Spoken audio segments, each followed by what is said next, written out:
And welcome back to my another tutorial. In this tutorial I'm going to share with you how to enable grayscale mode in your Samsung mobile.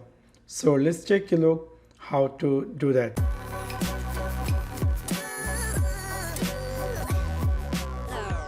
In order to do that, you have to go in your device settings section. In settings section, you scroll all the way down and then you will find here about phone. In about phone, scroll down, you will find here software information. Simply click that and then you will see there will be build number.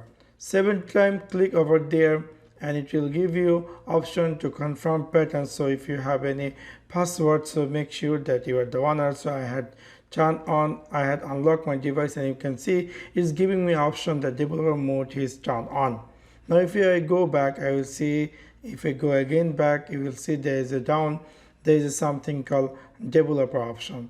Now open that and scroll down until you will find here some section which is hardware. So I'm going to scroll down all the way, try to find down that hardware section. You can see this is the hardware and accessibility rendering, and here you have to come all the way down.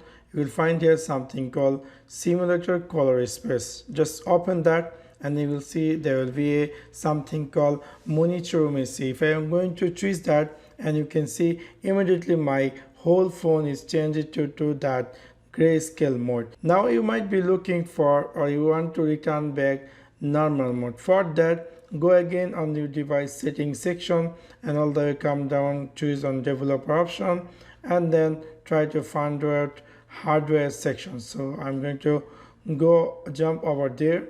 You can see here hardware isolation rendering, and here you will find simulate color space. Just simply make it disable and it's going to be appear normal mode. So this is how you can easily enable grayscale mode in your Samsung phone. So that's for now. Thanks for watching my video.